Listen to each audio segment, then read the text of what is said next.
Hi అండి. ఇది day 2 Mahalakshmi టెంపుల్‌కి వెళ్తున్నాము కొల్హాపూర్. సో, మేము మా హోమ్ స్టే నుంచి చెక్అవుట్ చేసిన తర్వాత మేము డైరెక్ట్‌గా టెంపుల్‌కొచ్చేసాము. సో, రఫ్‌గా ఒక 3.5 కిలోమీటర్స్ అలా ఉంది అక్కడి నుంచి మాకు డిస్టెన్స్.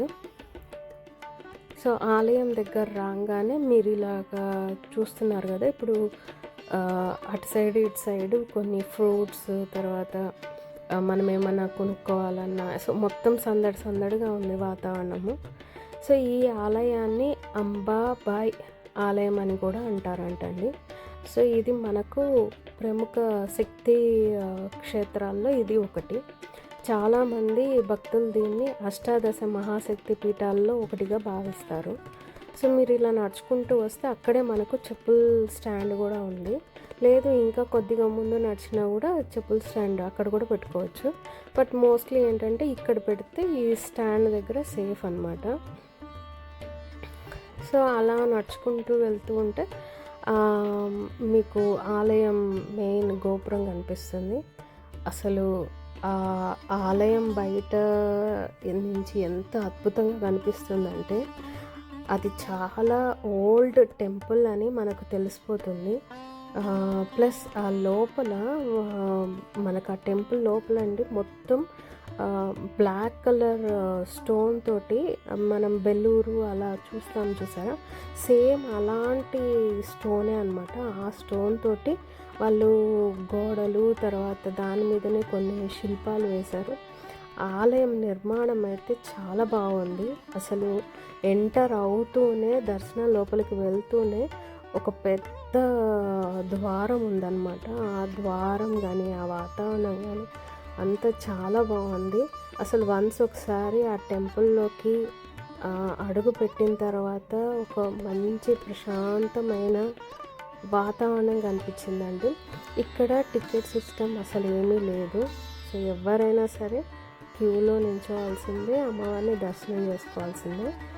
ఎప్పుడైనా ఏదైనా ప్రత్యేక రోజులు అయితే అప్పుడు ఆ ట్రస్ట్ వాళ్ళు పెడతారంట, లేకపోతే ఇది ఫ్రీగా మనం వెళ్ళి చూసుకోవటమే. సో ఇక్కడ మీకు చూపిస్తున్నది వచ్చేసరికి సాక్షి గణపతి. మీరు చాలా మహిమగల దేవుడు. సో దర్శనం చేసుకుంటే బాగుంటుంది అని అనిపించి ఒక క్లిప్ అయితే తీయటం జరిగింది. ఇంక ఇక్కడ కొలువై ఉన్న అమ్మవారు మహాలక్ష్మి అమ్మవారి విగ్రహం అయితే ఎంతో మహిమగల విగ్రహం అండి. అమ్మవారి దర్శనం చేసుకున్న తర్వాత మీ మనసు ఎంతో శాంతంగా అయిపోతుంది, చాలా ప్రశాంతంగా కనిపిస్తుంది. అమ్మవారు కూడా చాలా బాగున్నారు కూడా, అది మీరు చూస్తేనే తెలుస్తుంది. ఇక్కడ కొద్దిగా రద్దీ అయితే తక్కువగానే ఉంది. మేము వెళ్ళిన డే వచ్చేసరికి మండే. సో మండే మాకు అంత రష్ అయితే లేరు. సో టికెట్స్ కూడా ఏమీ లేవు కాబట్టి డైరెక్ట్గా వెళ్ళిపోయాము. మాకు మ్యాక్స్ ఒక 10-15 మినిట్స్లో దర్శనం అయితే అయిపోయింది. సో అక్కడ వాళ్ళు మాకు ఒక పూలదండ, టెంకాయ అవన్నీ ఇచ్చారనమాట. దాంతోపాటు గమ్మత్తుగా నేను అక్కడ ఉన్న పూజారిని నల్లపూసలు గాజులు అడిగితే ఆయన గాజులు ఇచ్చి నల్లపూసలు నైవేద్య అన్నాడు. నేను ఓకేలే అనుకొని వచ్చేసాను అనమాట. కానీ అది నాకు ఇచ్చిన పూలదండలో నల్లపూసలు ఇరుక్కొని వచ్చిందండి. చూడండి అదృష్టం అది.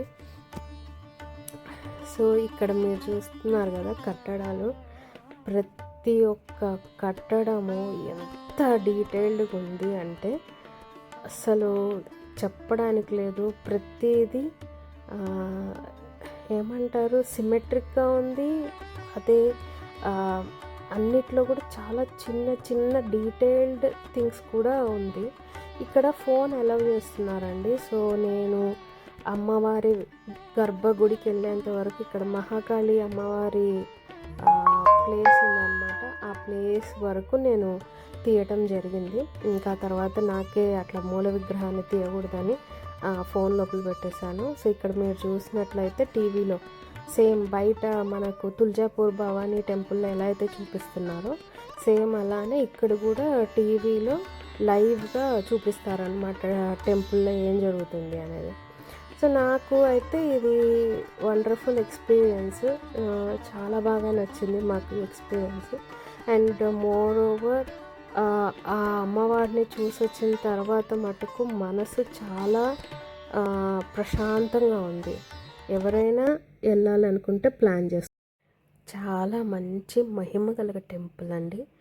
మీరు ఖచ్చితంగా ప్లాన్ చేసుకొని వెళ్ళండి.